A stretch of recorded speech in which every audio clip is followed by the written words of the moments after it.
we need to talk about LinkedIn and about finding signal through noise. Hating on LinkedIn, it's all the rage right now. Or maybe I'm just being rage baited by my algorithm because I'm the guy who literally wrote the book on LinkedIn and I used to work there. It's all just performative. Everyone's peacocking. Nothing's real. And whatever is real, it just makes me feel inadequate. We've normalized nihilism.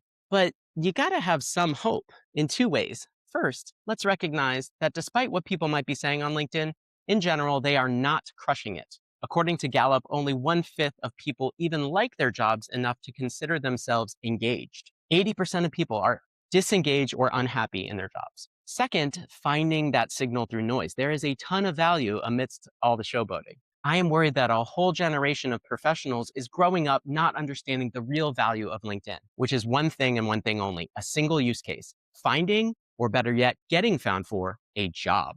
LinkedIn might not be perfect, but there's still no better place for that. First of all, as much as 80% of jobs aren't really open.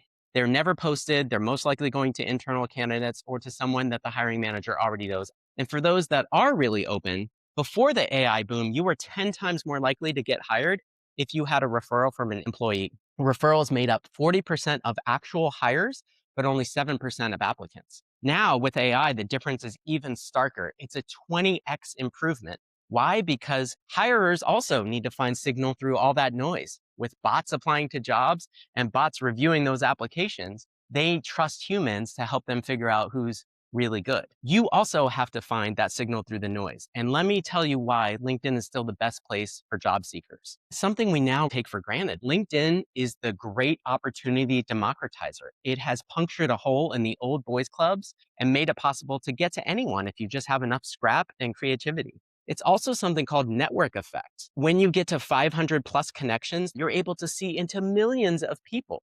People who are old now used to have these things called Rolodexes. But what those didn't do was keep people's information up to date, which people are self-motivated to do on LinkedIn, and tell you the 500 plus people that they know who could also potentially help you in your career journey, help you make a sale, get a new gig. This is the power of weak ties. It's not about who we know, it's about who they know.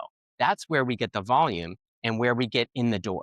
The reason this matters so much is how crazily more efficient it is to network your way into a job versus applying for it cold, especially now with those bots running the show. You can choose to see LinkedIn as an impersonal place without any value where everyone's just trying to outstrut everyone else, or you can see it as what it is, which is a job board with a helpful social element. You can sit around and trash it, and yeah, it's kind of a monopoly, or you can be a responsible consumer of it yourself, just like you need to be with YouTube or AI companions or TikTok or IG, lest you get sucked down inescapable rabbit holes. My advice: ignore the newsfeed, ignore the work anniversaries and new job celebrations, get strategic and get focused.